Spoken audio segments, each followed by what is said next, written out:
Hi guys, in this review I want to go over why I got rid of my Sony noise cancelling headphones for a pair of Beats Solo Pros. And before you think I'm going mad, hear me out.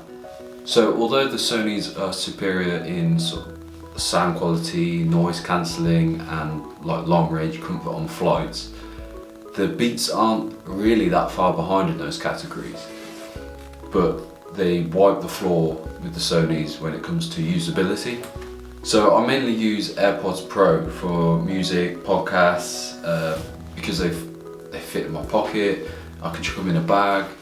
I can use them at work. They're not really big and like intimidating, and I can just sort of take them in and out. I can have one in at a time. They're just really easy to use. And using them for the past sort of 3 years, you get used to just being able to take them out, put them in, play music instantly. So when it came to using my over-ear headphones, which were my Sonys, I found them infuriating to use, and because of that I was using them less. So I'd unzip the case, I'd unfold them, I'd then press and hold the button until I heard it go beep, which I'd always do off my head because the beep annoyed me. But I could hear it from far enough away that I knew they'd turn on.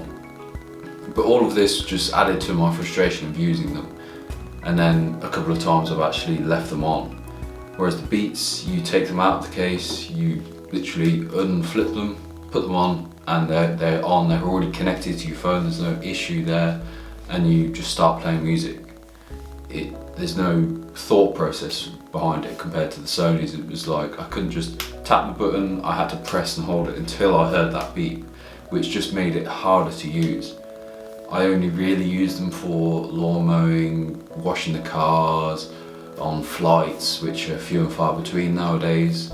So really I was using them less and less, and because I was getting annoyed with how annoying they were to turn on and off, and various other things, I ended up just not using them. Even though they sounded better, they were superior in noise cancelling, and they were really comfortable to use.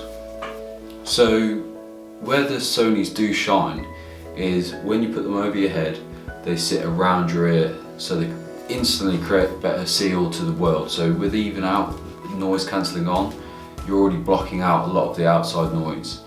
So the added benefit of that is also noise cancelling is a bit better, and the comfort, because they're just on your head, they're not pushing anything. Whereas the Beats, they do sit on your ears, they push your ears into your head, which does make them a little less comfortable, even though the ear cups are a lot more cushioned. So for flights, Sonys will win hands down. Noise cancelling is a bit better because of the better seal. They don't push in your ears, so you can wear them for longer periods of time.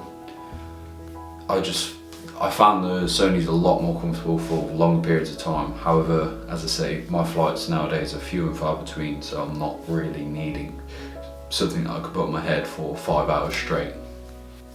So when you actually want to use the headphones, that's where the Beats come into their own.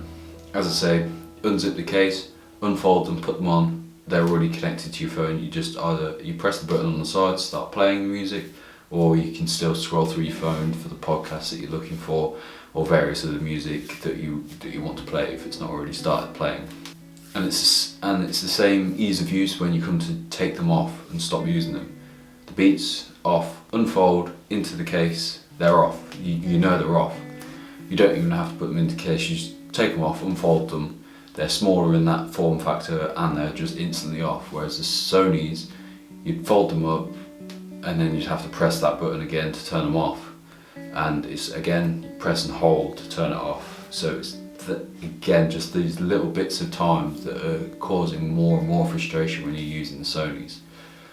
The case was then bigger, so when you were putting them in bags, it was just that it was a hard case. It would just seem to always get in the way. Whereas the Beats case is just really simple. It's actually it's not too soft, but it's also not hard shell like the Sony case was, which does take up room in a bag, especially when you're using the headphones.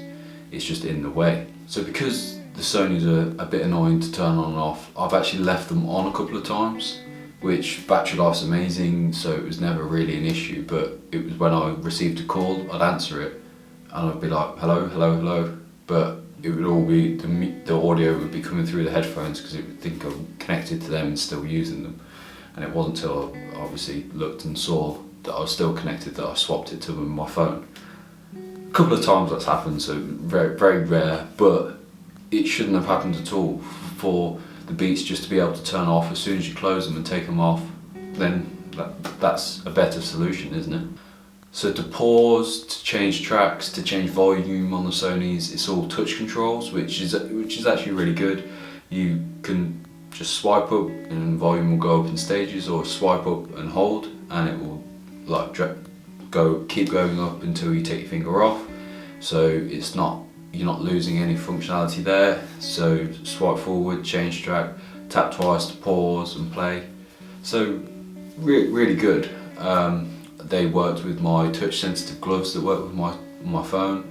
I didn't have any issues that other people have seen in cold weather. It gets fairly cold in the UK, but I wouldn't say I was using them in the snow and stuff. But the one place that those controls really got to me is when you're in the gym or working out. So when you're doing this, they stick out your head quite a bit and you just brush against it. Volume can change, the tracks can skip, the podcast can fast forward, which is really annoying when you're in a workout. You've got these headphones on to just get in the zone and just plow forward with it. And now all of a sudden you've got to stop. You've got to get your phone out to change the song back. If it's not a song you like, you've sort of instantly got out of the rhythm that you were in with the headphones in the first place. Whereas the Beats, they use, I'm not gonna lie, a bit tacky buttons. They feel really tacky. They have a horrible clicky sound. But I've never accidentally skipped a song. I've never accidentally put the volume up. And you know that when you're pressing them, something's happening. So if the volume only goes up by a little bit, or there's a little dip in the song where it's a bit quieter and you're turning the volume up, you don't have to think, oh, did it work? You can hear that you're putting the volume up, so it works absolutely fine. Whereas the Sony, sometimes you would think, oh no, it's a bit too loud, and then turn it back down. So it's sort of pros and cons to both. However, I'm finding myself, because I use them when working out and washing cars where things are going past my head or whatever, that I'm getting on with the Beats a lot better than I was with the Sonys. So to round off my review and thoughts on why I've changed, is that I prefer the Beats for my situations 100%. Like, I can't recommend them enough. If you're just you in situations where sound quality isn't necessarily too important, you want a bit of noise cancellation because you don't want to hear the outside world, you just want to switch off, you don't want to hear the gym members moaning and groaning, then the Beats work absolutely flawlessly. If you're looking for ones to use on 8-hour journeys, on flights, constant commuting, then Sonys would probably work better off for you. But I've found where the Beats are lacking in comfort and things, they're not too far behind the Sony, so the jump isn't that much, and the benefits it gives you on usability is just way more important for me.